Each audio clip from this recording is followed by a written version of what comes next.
Hello, kia ora, it is the weekend. I'm Philip Duncan, thanks for joining us. This big area of low pressure is hanging around, especially for today, Friday. This is it here, the center of the low covering the entire country.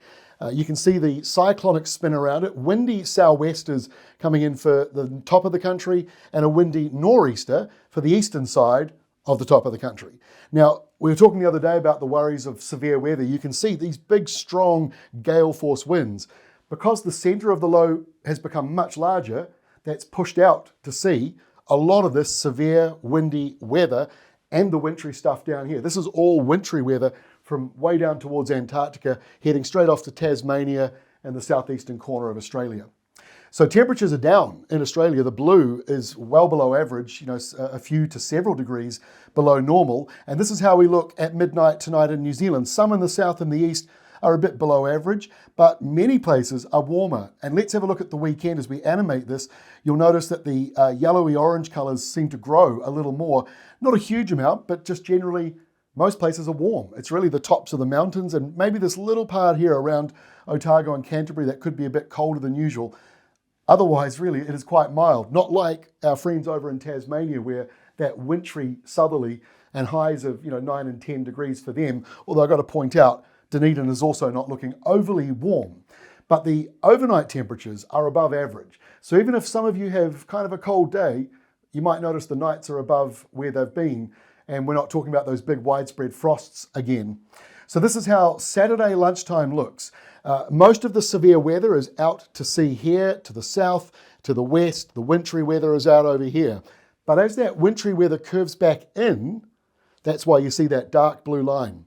And the dark blue line means that the cold change isn't just on the surface of the planet, it's taking a bite out of the atmosphere higher up above us. So that means some colder air does come in with this northwesterly change, but it's not going to be too bad for most places.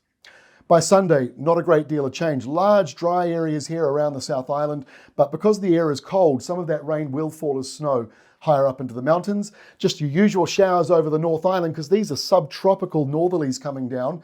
So it is not overly cold, even for the very top of the south. And into Monday, here is Fiji.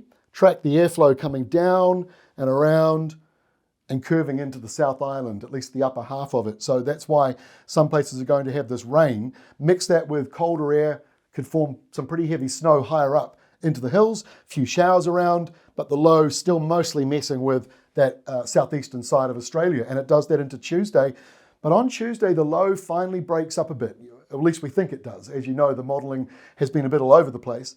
But the low is mainly out here. Secondary area might form around somewhere around the North Island. Looks like it's there in this map. And another one out here to the east. And the high, which is actually blocking the southerly change feeding into that low and helps weaken the low as we get into the start of next week, for the most part, is also encouraging this wetter easterly into the South Island. So that could be some good news because these areas are dry and you could do with some more rain, although I know it's now the colder time of the year. And here on Wednesday, our final map shows what is the change for next week. And it is, we think, this big westerly, because we're certainly locking that in for Australia. What we're not 100% locking in is what happens with the leftovers of the low here and this new forming one out to the east. And that could still change. I've seen other modelling that shows a low as big as that one still in the Tasman. So we've got to wait a little bit longer, but that westerly change next week at some point usually does flush out what's over the top of New Zealand and make a change for us. But here we've got northeasterlies coming down across the country and still plenty more low pressure. Not going to provide a 7-day rainfall map today because this is so messy. It's just changing too much, and I don't want to sort of say that's where all the rain will be, only to find out when we wake up on Saturday morning it's all completely changed.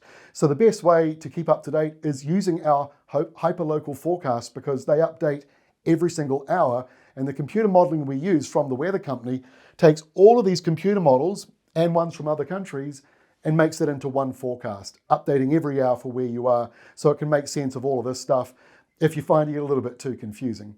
That's all from me. Have yourselves a great weekend. Look forward to seeing you again on Monday.